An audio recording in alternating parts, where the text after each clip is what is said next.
Goodbye, my friend, it's hard to die.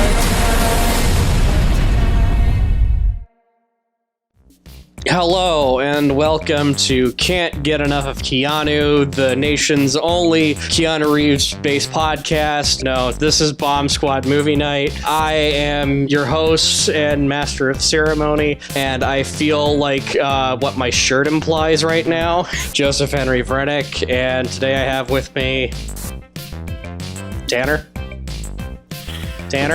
When I wasn't on the show last week, people thought I retired, that I was done.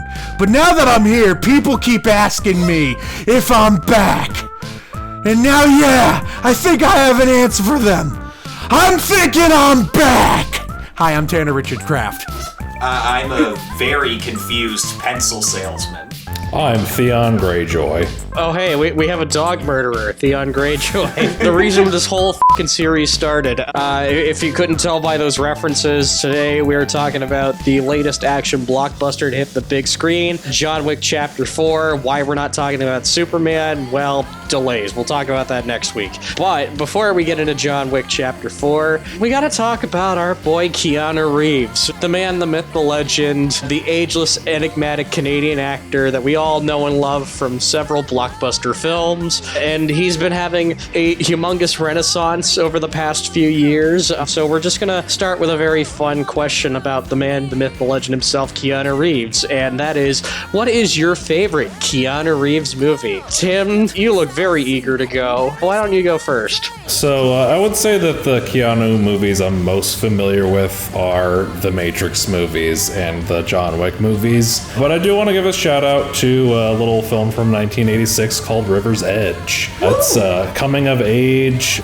teen drama where Keanu really gets to show a little bit more acting chops where he would normally play a more stoic kind of character these days. This is one where he really gets to be more emotive. It's just like a really good early performance for him.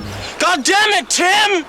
Also gonna give a quick shout out to probably my favorite Linklater movie, which is Scanner Darkly. Weird animated shit. Like it. Back to you, Joe. Okay, my computations are complete. You are just hackle tweak, but you are bug bite squared. What kind of bug? About to get up, bitch beetle. The Scanner Darkly is very weird animated and it's honestly a really solid movie. Tanner, what about you? What's your favorite Keanu film? So, if I'm to actually answer the question, my favorite Keanu Reeves movie is the same as everyone else's favorite Keanu Reeves movie. It's The Matrix. However, I am not going to say The Matrix. Just know that it's my favorite movie. However, I want to shout out two movies that Keanu Reeves is in. Maybe not necessarily the Keanu Reeves movies, but movies that he's in that I think don't get enough love and we'll probably never talk about on the show. Hi. Where's my wife? She's still at school. She's got cheerleading practice. Bitchin'. The first of which is the 1989 Ron Howard film Parenthood. Keanu Reeves is barely in it, but I really love that movie. It's, fun fact, takes place in the St. Louis area, so much so that there's actually a scene where one of the characters is dropped off by a Kirkwood Police Department cop car. When it's parked outside of this house, it's parked next to a palm tree. And anyone who's from St. Louis can tell you why the visual of a Kirkwood cop car next to a palm tree is deeply funny. You live with me. I wouldn't live with you if the world were flooded with piss and you lived in a tree. And then the second one I also want to shout out that I really don't think we'll ever talk about this show is the 1993 Kenneth Branagh film, Much Ado About Nothing. Now, arguably Keanu Reeves may be the worst part of that movie. However, I actually think his performance really works for that movie. It's maybe not the same type of performance, as maybe a little out of line from the rest of the cast, but it's also a fantastic movie. It's probably my favorite Kenneth Branagh movie, and fun fact, probably my favorite Denzel Washington performance. Back to you, Joe. Man, Much Ado About Nothing. That takes me back to high school. I remember liking that movie quite a bit. I had rather be a canker in a hedge than a rose in his grace. It must not be denied, but I am a plain dealing villain. Yeah, I watched that in drama class. That was my introduction to it. And it was my introduction to, I think, Michael Keaton. That's incredible. But also palm trees in the Midwest. That's something that Ron Howard and John Carpenter have in common. Watch Halloween if you want to understand what I'm talking about. Austin, what about you? What's your favorite Keanu Reeves film? Keanu has made one hell of an imprint on culture at this point. Once regarded as a total goof, shouting, "I am an FBI agent!" Now a beloved sort of like Zen warrior who makes audiences cheer with just the word, yeah. Sort of ruling out obvious picks like The Matrix, Point Break, and Speed. I agree with Tanner, Matrix is the best one. My personal favorite movie of his is the 1991 Gus Van Sant film, My Own Private Idaho. Woo! Keanu was brave taking hit after hit in these John Wick movies, but you know what also is tremendously brave? Doing an unmistakably gay art film with a gay director back in 1991. Youngsters, take note, this was 8 years before Nathan Lane felt safe to come out, and he's gayer than a clutch purse on Tony night. Beyond the sort of surface level impulse stuff though, Private Idaho is a tremendously iconic indie feature. The late River Phoenix is present and he's breaking our hearts. Dialogue is delivered in this sort of Shakespearean way that feels like a successful implementation of what Baz Luhrmann clumsily did in Romeo plus Juliet. That's just my opinion though. And you would not believe how cool Portland, Seattle, and Rome look on 90s film stock. It is one of me and my husband's most cherished films, and we even have a fan-made music video of it up on YouTube that's sitting pretty at 912,000 views. What with your friend? I don't know. I guess he doesn't like cops. Oh, yeah? I think that's how it looks. My pick is heavily influenced by who I am as a person, but I think Private Idaho is proof that Keanu Reeves can shine, even without cutting-edge VFX and, like, maniac stunt work. You can get addicted to a certain kind of sadness. Back to you, Joe. All right, my time to shine. I'm gonna say the same thing that Tanner and Austin said. I mean, it's very obvious. The Matrix is probably my pick out of these, but I'm gonna save that for whenever we inevitably do a podcast episode on that. But my actual answer for this, I'm gonna go with another kind of obvious answer, but it's one that's near and dear to my heart. One of my favorite action movies of all time, motherfucking Speed. Genuinely one of the best action movies ever. I want to say this was pre-Michael Bay's career. So, like, Michael Bay had not established who Michael Bay was yet. I think he only had Bad Boys under his name by this point. And I'm pretty sure that this film influenced his style. Jan de Bont's action films and Michael Bay are pretty similar in look, but the action of that is genuinely incredible. Keanu Reeves is a fun, likable action hero. Sandra Bullock was a star in the making in that movie. She is ungodly likable in that. It also might have the genuine greatest movie pitch ever. So it's a bus and there's a bomb on it and it can only go at a certain speed. You gotta defuse it. Just a couple sentences, you get the picture, and that's exactly what you get, and you get some of the greatest damn action ever. You're crazy. You're crazy. Oh, no. Poor people are crazy, Jack. I'm eccentric. But speaking of really great action, we got another action movie that we're going to be talking about today, and that is John Wick Chapter 4. Let's get into our thoughts. Austin, what are your thoughts on John Wick? I want to take just a brief 20 seconds to say the premise of Speed, the Keanu Reeves movie, was very similar to this old Japanese movie called Bullet Train. All of us who watched Discotheque Day this year saw the trailer for Bullet Train, a movie from like the 70s, and it has the same premise as Speed. That's getting a Blu-ray release soon, and I recommend you check it out because it might have been a heavy influence on Speed. But John Wick 4, amazing fourth movie in a franchise, was not on my bingo card for 2023. Being honest, but one of those evergreen action franchises like Fast and Furious or Mission Impossible was fucking fired at us like a 3-hour sized cannonball. And just like all the hitmen in this movie, I learned the lesson: you don't fuck with John Wick. Life is good. The crew damn near kept digging holes to fucking drop the camera in, and every ornate low-angle shot looks better than the last. Hayden and Finch wrote a really satisfying final chapter, which had to be tough because the public just adores John Wick. The action sequences have that sort of Buster Keaton meets Jackie Chan ability to make everybody just delighted, not to mention deeply afraid, imagining if any of this was filmed practically. Wick's impressive sort of action movie par was met or surpassed in almost every respect except, in my opinion, sheer brutality. I found the kills in Parabellum slightly more creative and visceral. Perhaps it would have been more difficult to sell the peaceful ending if John was like slowly stabbing another guy in the eye an hour prior.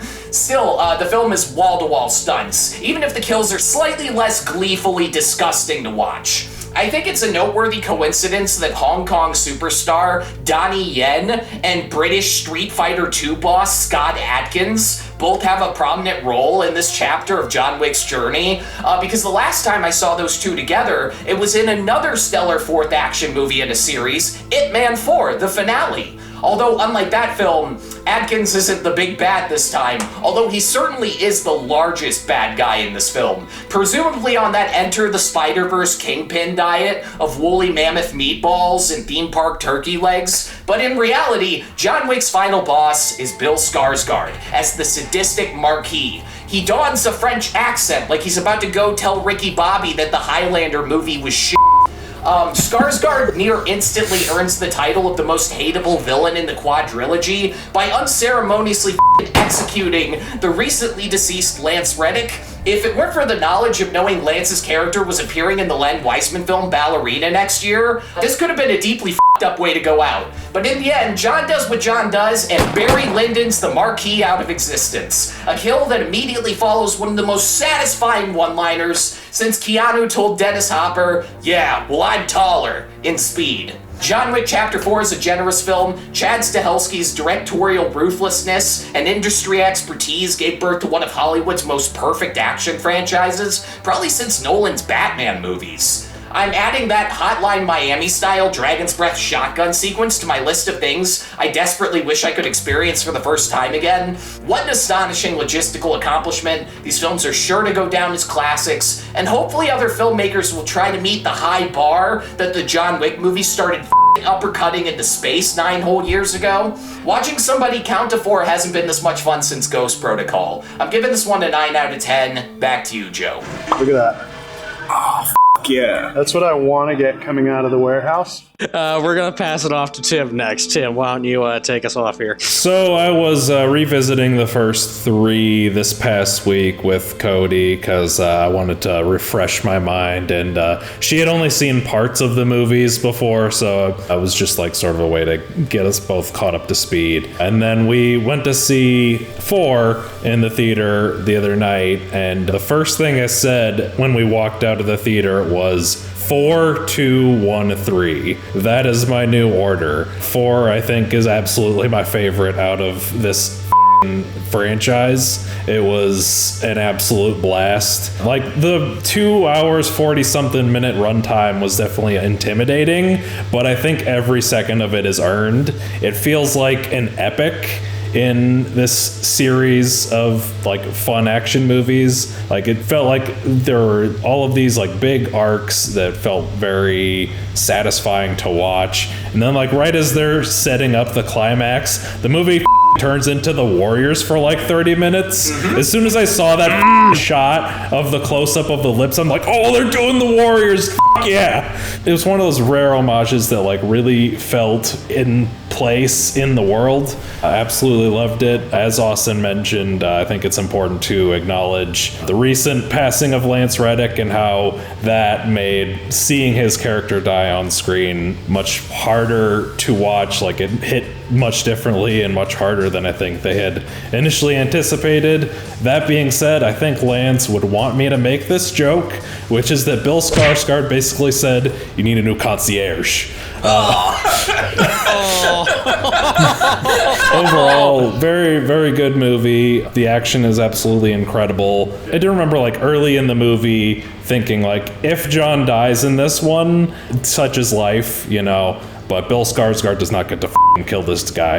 That dude needs to die. And I'm so satisfied with the way they chose to go about that. It was such a perfect, satisfying way to end the story. And I don't think it's quite on the same level of RRR as just being like a holy shit, I just witnessed that type movie, but it's close. So yeah, in conclusion, John Wick 4. Yeah. Back to you, Joe.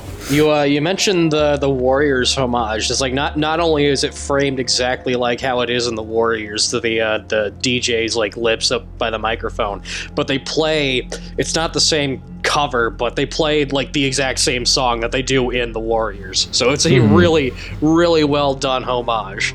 Tanner, what about you? What are your thoughts on this film? Yeah.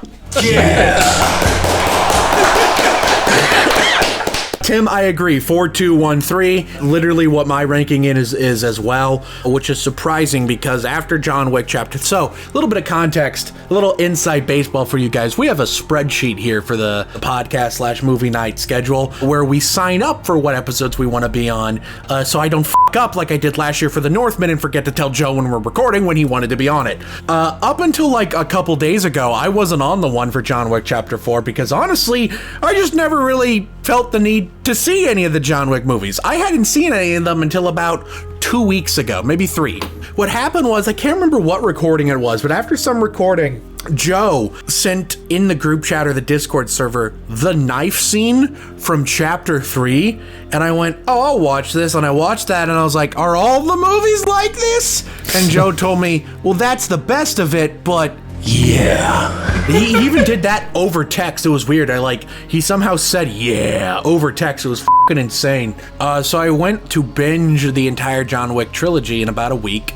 I literally finished John Wick Chapter 3 about 20 minutes before I got into a car to go to the theater to see John Wick Chapter 4. But I will say John Wick Chapter 3 was my least favorite of the series, and my concern was it was the longest, and I thought it was starting to sort of shake under the weight of its own overly complicated lore and world building, and I was worried that with John Wick Chapter 4 being a whole nother 40 fucking minutes longer, that it would finally buckle under the weight of its lore and world building. Oh my god, dude, I'm freaking out. I am so stressed out. I feel like I'm having a panic attack. You want to talk about stress? You want to talk about stress? Check this out. Take a look at this. Jesus Christ. John Wick Chapter 4 instead has perhaps the most coherent and consistent world building of the entire franchise thus far. It never feels contradictory like it sometimes felt in 3. It's very straightforward. It's never confusing. They sort of trick it back to basics while introducing a bunch of cool shit to it. And when I say they take it back to basics, I mean the ending of this film is a fucking Aaron Burr versus Alexander Hamilton style duel. And, you know, I like to say if John Wick didn't die in that duel, he would still be alive today, just like Alexander Hamilton. There we go. Damn it, that's a throwback. So anyway, back to the OC. This movie starts with a set piece the first action set piece is in Osaka, I think, right? I guess there's the bit with him in the desert, but I think the first big set piece is the one in Osaka in Japan. And I thought, holy shit, that was like a 20-minute long set piece, and it was fucking nuts. I'm worried the movie peaked early. And then every single set piece after that somehow managed to top the one before it, including a fucking insane sequence in the third act where it just goes full Hotline Miami with a top-down camera and everything with a fucking dragon breath shotgun. Holy shit, that was fucking awesome. John Wick Chapter 2, my previous favorite in the franchise, I thought, wow, that's like the platonic ideal of what an action movie can be. Well, after John Wick Chapter 4, I'm like, is that like one of the greatest action movies ever made? Yeah, I'm thinking. And it's been a week and I'm still, yeah, I'm thinking it is. It's like my third favorite movie of the year so far. The technical craft is off the chart incredible. Chad Stahelski was given like a $75 million budget. You could have told me that was a $200 million budget. The production design, gorgeous. The cinematography, gorgeous. The editing is really tight considering the runtime. Well, the way Chad Stahelski has evolved as a director from movie after movie after movie has been great. I can't wait for his Ghosts of Tsushima movie. And I gotta say, the ending, actually, I wasn't expecting to go into the new John Wick movie and actually cry in the theater. But that ending where he's just sitting on the steps and he's thinking about his wife, Helen, And he finally... And he cowboy bebops. Ding! Cowboy bebops at the end of the movie. He gets to join his wife, basically. He's gonna carry that weight. I should have seen it coming when Lawrence Fishburne's like... After all, a man has to look his best when it's time to get married. Or buried. They used the Terry Jacks song Seasons in the Sun for the trailer, and that should have told everyone he was gonna die. That song is about dying. Like you two, I think it was sad that Lance Reddick died, especially considering the circumstances. In Austin, I'm not exactly happy that he's going to be in the ballerina or whatever, because like you said, that one's directed by Len Wiseman. Dear reader, you want to know what Len Wiseman is best known for? Oh, no. Here are his 3 biggest movies. Oh, God. The Total Recall remake, Underworld, and Live Free or Die Hard. Oh, yes. The franchise is not in good hands. I'm sorry. Back to you, Joe. Honestly, Len Wiseman's biggest project was probably being married to Kate Beckinsale, but that's... I mean, yes, okay, but that's... Listen, I want to be nice to the man. I'm sure he's kind. And I'll say this. Apparently, he was one of the showrunners of that Swap Thing TV show from a couple years ago that everyone loved, but it got canceled after 1 episode, so... Okay. Maybe that was his fault, because I heard it was a spending problem. All right, enough about Len Wiseman. My thoughts on John Wick Chapter 4. I'm going to put some context into my thoughts for today, because... We're gonna need it, guys! So, have you guys ever seen that movie, The Menu, with Ralph Fiennes, Anya Taylor-Joy? Remember how John Leguizamo is in that movie, and there's like that whole section of the movie where Ralph Fiennes describes how it's like he had a month, he finally got a day off in his life, and he chose to go to the movies, and he had a really experience at the movies, and that's why he's killing John Leguizamo. I relate to Ralph Fiennes because my experience at the Alamo Drafthouse in St. Louis was a genuine nightmare that it almost killed my loyalties to the Alamo Drafthouse. Imagine you have 3 stoner Scooby-Doo rejects to your left and the Desperate Housewives of Bel-Air to your right.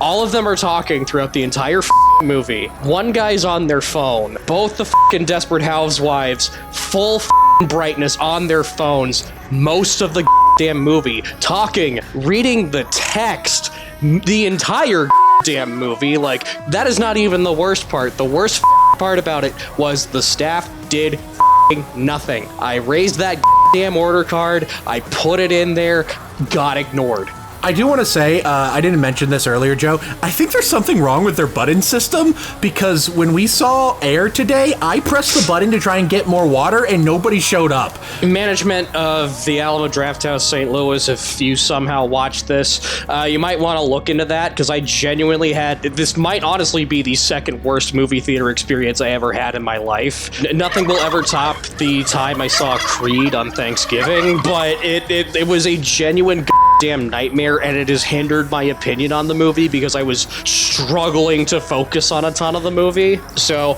I can't entirely give this a fair ranking or rating, but I will say that what I was able to focus on, it was fun. I mean, of course, like with all of these movies, the stunt work, the stunt people need Oscars. That guy falling down the escalator needs to win the Oscar. I will say, I was genuinely worried about this movie because of the runtime, because something that was very special about John Wick, it perfected the close to 90-minute movie, when 90-minute movies are kind of a rarity these days. So the fact that these movies were getting longer, and this one was almost 3 hours, had me worried, especially because I'm not the hottest on the third one. I think the third one has the best action sequence of the whole franchise, but man, oh man, does it get overcomplicated with its world building. And I was worried that that was going to be the case with this one. Thankfully, it's not the case. Unfortunately, I did feel the runtime because of my bad experience, which was excruciating and awful, but you get a lot of really cool character stuff in this as well. John? Kane. They gave you my name. Yeah. I'm sorry. Me too. The thematics that are throughout the whole entire trilogy of young people being absolutely arrogant to the rules and thinking they're hot that is definitely strong here. Though I will say, Skarsgård, he's a good villain in this. He's not the villain I wanted to see get their comeuppance the most in this entire franchise. That still goes to the who killed the dog and started this whole thing off. Yeah. If I ever see Alfie Allen in real life, it's on sight. Tanner, simply watch seasons 3 and 4 of Game of Thrones. You will get exactly what you want. I refuse to watch Game of Thrones on principle. Overall, fine. I might just have to rewatch it at home without any sort of annoying people distracting me the entire time to get a better grasp on the film. Alamo Drafthouse, I expect better next time. Thankfully, the screening of Air that I went to after was better, so my loyalties have not died for you just yet, but you're on thin ice.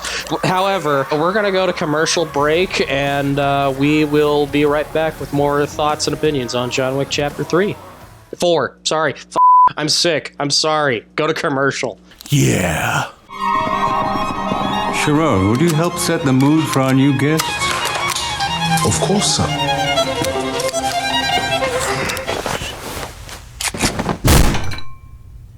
Need a new desk. And we're back from the ad break for another ad break. Tanner, you want to take this over? Do you like colors? Do you like movies? And do you like palettes? Well, boy, do I have a deal for you. Look at that thing. That, new friends, is a movie palette of the movie Punch Drunk Love. And if you go to moviepalette.com, you can get one of your own for that movie or any other manner of movies, maybe even one of the John Wick movies. Go ahead and add whatever movie palette to your card, and while you're there, before you hit that press order button, go ahead and enter the code SQUAD15 for 15% off your order. Thank you, Tanner. We're gonna jump right back into John Wick Chapter 4. Originally, I had general discussion, but we're gonna switch it up because I'm pretty sure we all have the same answer for the question that I had after general discussion, which was favorite set piece. Should we all just say it on? Yeah, can we do 3, 2, 1 and then say it? Yeah. All right, 3, 2, 1, go. The Hotline Miami sequence. We're all had different answers. It's No Way Home all over again. All right, let's rotate around, I guess. Austin, you go first. You have a different answer. The Arc de Triomphe fight, no question. That clip of Eddie Murphy and Bowfinger makes me shit my pants already. The idea of having a prolonged fight scene in the middle of a busy roundabout where people are constantly getting rammed into by cars seems like something that should be fucking impossible to film safely. There was a part of me that was like, get out of the fucking road! But the filmmaker in me was like, oh, god damn, you guys really did it. Hell yeah. Tim, what about you? You said the club fight, right? Yeah, and I do really love Austin and Tanner's answers as well, but I do want to shout out the club fight. All the John Wick movies have a club fight, and this one I think was my favorite one, especially because at the end of it, he goes into that waterfall and it turns into the Matrix Revolution fight. Love that shit. 10 out of 10. I want to say that this is the first time in one of these movies where it feels like the people at the club are actually responding to the violence that is happening. Yeah, they're just like, I guess you gotta still dance though. Yeah, we're still gonna dance. They're at least acknowledge it. They're still gonna dance, but they can acknowledge that there's some violence. It's like some of them are acknowledging it. The rest of them, they're just kind of having a good time. Listen, man, they're on so much ecstasy right now, they don't know what's happening. It's big Batman Beyond Return of the Joker energy of just the clubs bumping, the bad guys are fighting, and there's water going everywhere. Tanner, I think we both had the same answer, so I'll start with you first. Dragon breath shotgun go boom. Holy shit.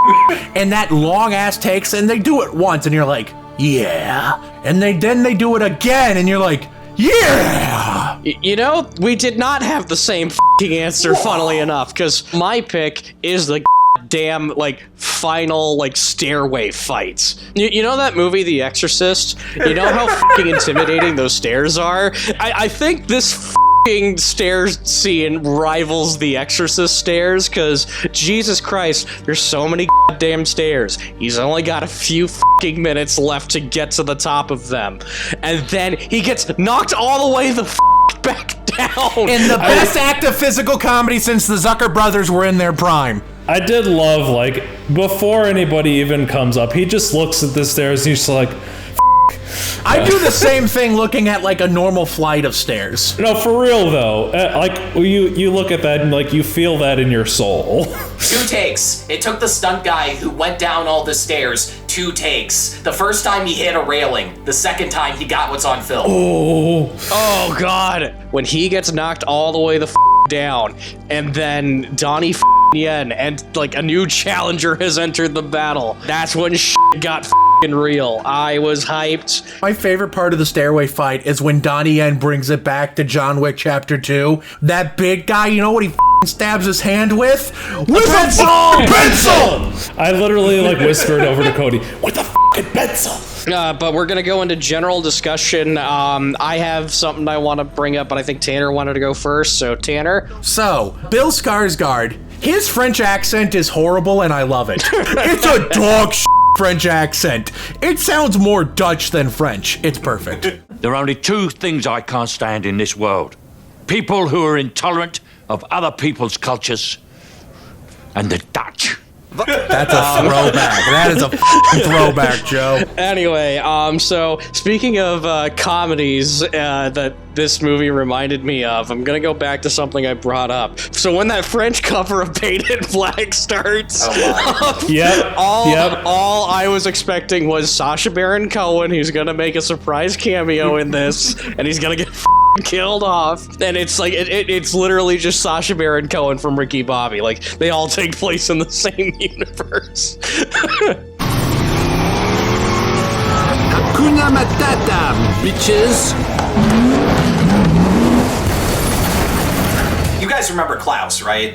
I Am Klaus. Steve Marquardt, the guy who plays Klaus, is a real-life bouncer in Berlin. He's never acted before. He works at this famous techno club known as the 𝐵𝐸𝐻𝐻. Apparently, he's like the soup Nazi and denies entry to a load of people, including, most famously, Conan O'Brien and Elon Musk. He told Elon Musk he couldn't come into the techno club. The irony of his casting is he basically drags John Wick to a techno club for a fight.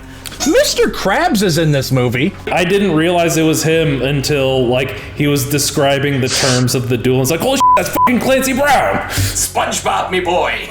The way I see it, he's only got until sunset.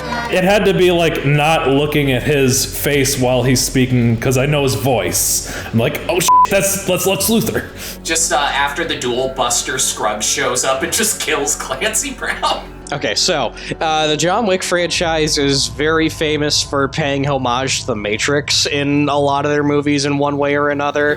Guns, lots of guns. They say that quite a bit. Lawrence Fishburne shows up. Did you guys notice the kind of subtle, not in your face one in this? Yeah. So this movie ends the same way as Matrix Revolutions. Keanu Reeves dies, and his death is followed by a beautiful sunrise. Aww. So, this actor has everyone's favorite Scorpion, Hiroyuki Sanada, everyone's favorite Scorpion and Elder from Bullet Train in this movie, and he's cool, but he has a daughter. She, like, did the stunt work incredibly well. I just thought her performance was good, which is nuts because this is her first time acting, because the actress, Rina Sawayama, is actually a singer, a very good one at that. She has a song called This Hell Is Better With You, which is a great song. I love that song. Thanks to you-know-who for introducing me to it. I just wanted to shout her out because she was great, and we haven't said anything about her yet, so I wanted to make sure we said something about her. Yeah, Chad Stahelski was on YouTube and saw a couple of her music videos and was able to get in contact with her in the next couple of days. She was hesitant because she was like, I don't do action, but then she trained with the stunt team and they were like, this lady is flexible, and then, you know, she's in the movie. Yeah, stunt choreography and dance choreography are rooted in a lot of the same fundamentals. The skills are more transferable than you'd think. Did you guys hear about that thing Keanu Reeves did to the crew after Rap? Yeah. Keanu did this thing where he gave every stunt worker a t-shirt with the number of times they died in the movie on it. And for his 5-person stunt team, he gave them each a Rolex Submariner watch with a personalized message engraved on the back. A Rolex Submariner is a $10,000 watch. I think he was obviously trying to flex on Pedro Pascal buying Five Guys for the Last of Us crew. Hey, Keanu, I was your stuntman. Can I have a watch? I have some credit card debt I need to pay off. I could just get a Rolex, sell it, and pay it off with ease. This was originally supposed to come out on the same day as The Matrix Resurrections, but they delayed it to have more time in post. How funny would that have been? Well, it would have been hilarious considering Matrix 4 already bombed really bad.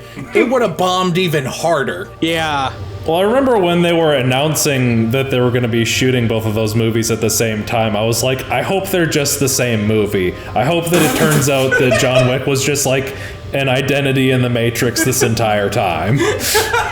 All right, so two things I want to bring up. One's a very quick aside. So, Austin, I want to go back to your favorite action scene. It's a very fun scene. However, the one question throughout my entire brain the entire time was, it's the same question from the 911 call from the whitest kids you know. Where's the news? Why are people not freaking out more? What is going on? Why aren't the cars stopping? There was a negative review of this movie I read that I didn't agree with, but I understood where it was coming from, where the main criticism was, unlike previous movies in the franchise, you really have to stretch your suspension of disbelief for this one. Remember at the end of 3 where Keanu falls off that giant building and it's like super shocking he's able to live and he needs to recover a bunch? Yeah, Keanu has like similar injuries 5 times in this one. Oh yeah. Every time something like that happens to him, though, I'm just like, he's simply built different. Except at the very end, where I like to think at the very end, that was just like the adrenaline rush wearing off in his body. He finally realized, oh, I should have died 3 movies ago. Keep in mind, too, that all of these movies take place in the span of like a month. A month! The worst fucking month ever! His wife dies, he gets a dog, that dies, and then he's like, I'm gonna get revenge and get my car back. And then he finds out that, oh, hey, I have this thing, you gotta kill my sister. Great, you killed your sister. I'm gonna kill you because you killed my sister. Oh, now I'm dead. Oh, by the way, John Wick, because you killed that guy in the hotel, all of New York, by the way, every citizen of New York was secretly an assassin. All of them are trying to kill you. Here's Halle Berry. Oh, cool, you lived. You're still a criminal. And now, like, the table personally wants you dead. What a month. The entire world wants you dead, and you accomplished this in the span of a month. Yeah. The John Wick Chapter 2 poster with all the guns at his head, that's just a pretty good embodiment of the entire franchise. The second thing I want to bring up is the hotel fight. Can we talk about how fucking great the setup is there? Honestly, one of the best setups for an action sequence in this entire film. And honestly, the whole series, outside of maybe the setup in 2 where he has to fight everyone after getting back from wherever the he was in 2 and then getting back to New York. That was a fucking solid setup. Oh, also his house blew up in this month. I forgot to mention that. Oh yeah, his house blew up. Man, what a lousy month poor John Wick had. He meets Helen in heaven and Helen's like, what the are you doing here so soon? And he's like, yeah. John, not again. Now we are going to transition into our final thoughts on John Wick Chapter 4. Tanner, we're going to start with you. Yeah. All right, moving on. Austin, what about you? Final thoughts? Yeah, I'm thinking I'm dead. Spoilers, by the way. I think it's a little late for that, Joe. That's the joke, Tanner. Thank you. Tim, final thoughts. People keep asking me my thoughts on John Wick Chapter 4, and I haven't had an answer for them. But yeah, I'm thinking movie good. Very good. The most elaborate one yet! All right, my final thoughts. Yeah, solid movie. I just wish my theatrical experience was better than the one I wound up getting, especially because I've had a very month and I am sick beyond belief. But you know who else I hope has a better month than the one that I did previously? You! Yeah. The person watching/listening to this episode of Bomb Squad Movie Night, thank you oh so much for watching and listening. Why don't you go down to the comment section, leave a review, and tell us what do you think of John Wick Chapter 4? What do you think of the John Wick franchise? Is the knife fight in 3 still the best fight sequence? Comment below, let us know. While you're down there, hit the like button so we know how much you love us. Hit the subscribe button so we know how much you really love us. Hit the bell icon. but gently, because it's been obliterated so many damn times, so that you can get updates on when we upload new videos. Check out our Spotify, check out our Twitch, check out our Instagram, Twitter, Facebook. We got a Patreon. We got reward perks coming up soon. They're going to be really cool. Check them out. Oh yeah, check us out on Spotify video and just on Spotify, where you can get the uncensored version of this episode. I don't think we swear too much on this. I might be wrong, honestly. No, we swore a lot. Anyway, stay tuned because the delayed Superman the Movie podcast will be up next. Hopefully I can crank that shit out. Hopefully I'm feeling better in the morning, but in the meantime, I'm gonna go take some NyQuil, and then hopefully I have some really nice dreams and Taylor Swift shows up. I don't know. Take care. Consequences! Yeah! Yeah, I'm thinking on consequences. All right, hard stop.